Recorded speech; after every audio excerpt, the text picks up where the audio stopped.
제자들은 믿음이 없습니다. 믿음이 없어요. 엄청난 빈칸을 가지고 있는 거죠. 제자들은 그야말로 이 엄청난 빈칸을 뭘로 채워야 할지 모릅니다.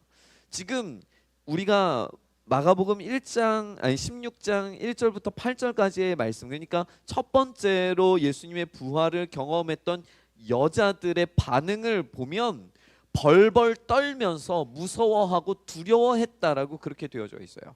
예수님의 부활을 만났는데 그 부활이 기쁨과 감사와 찬양과 감격과 우와, 하나님께서 죽은 사람을 일으키실 수 있는 그런 분이시구나라는 확신과 믿음이 생긴 게 아니라 어떻게 했다고요?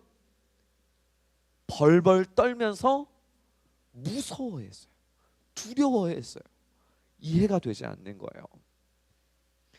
우리가 살아야 할 그 이야기, 복음과 생명의 이야기가 저와 여러분들의 삶에 온전히 써내려져 가기를 주님의 이름으로 축원합니다.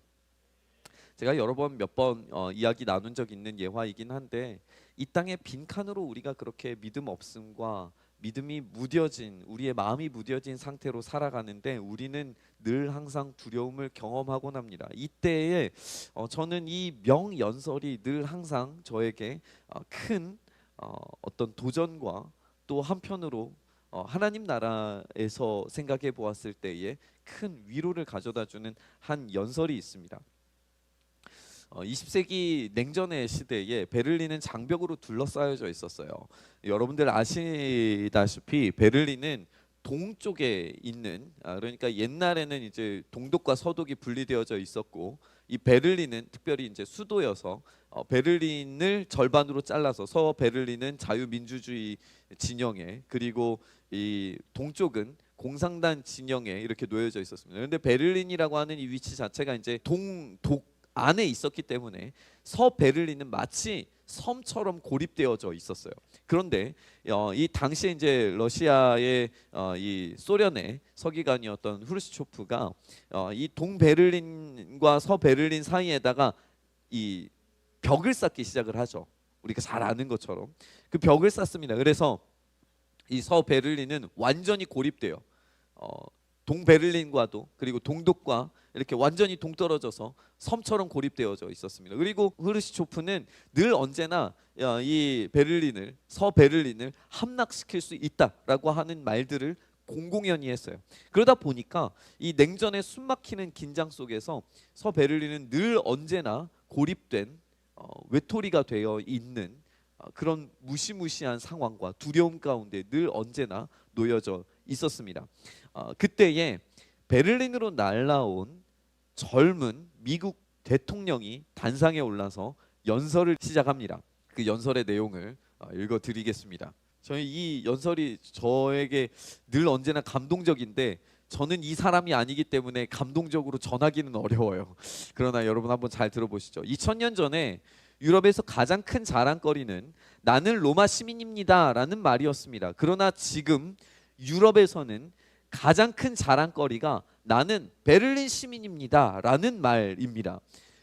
자유에는 많은 어려움이 있고 민주주의는 완벽하지 않습니다만 결국 국민을 가두거나 그들이 떠나는 것을 막기 위해 벽을 쌓은 적은 없습니다. 이 세계에는 자유세계와 공산주의 세계 사이에서의 논쟁거리가 무엇인지 모르거나 모른다고 말하는 사람들이 있습니다. 그들로 하여금 베를린으로 오게 하십시오. 공산주의가 미래의 흐름이라고 말하는 사람들도 있습니다. 그들로 하여금 베를린으로 오게 하십시오. 유럽이 어디에서든지 공산주의자들과 협력할 수 있다고 보는 사람들이 있습니다. 그들로 하여금 베를린으로 오게 하십시오. 유럽 어디에서든 공산주의자들과 협력할 수 있다고 보는 사람들이 있다면 그들로 하여금 베를린으로 오게 하십시오. 공산주의가 나쁜 제도인 것은 사실이지만 경제발전에 기회를 준다고 말하는 사람들, 그들로 하여금 이곳 베를린으로 오게 하십시오.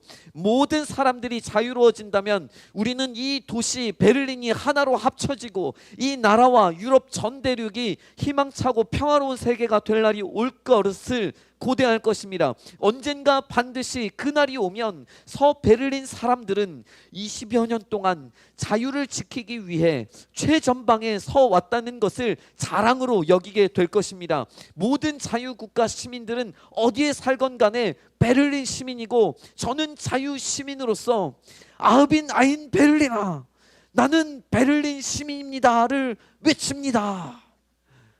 저는 이 연설이 저에게 주는 큰 감동은 여기에 이 베를린 시민이라는 말을 우리는 교회입니다라고 바꾸어도 너무나도 좋기 때문입니다.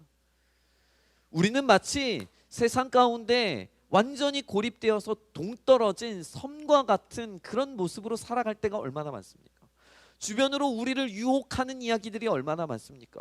우리를 넘어뜨리려고 하는 이야기들이 얼마나 많습니까? 우는 사자처럼 우리를 잡아먹으려고 하는 소리가 얼마나 저질러대집니까? 우리를 넘어뜨리게 만드는 수많은 미디어들과 수많은 유혹의 거리들이 우리의 삶을 어떻게 해서든지 끌어잡고 우리를 무너뜨리려고 하고 있지 않습니까? 우리의 삶 가운데 믿음이 없어서 우리의 빈칸되어져 있는 우리의 삶이 이 부활의 능력과 생명으로 채워져 있지 않는다면 우리는 늘 언제나 무너져 내리는 그 삶을 살지 않겠습니까?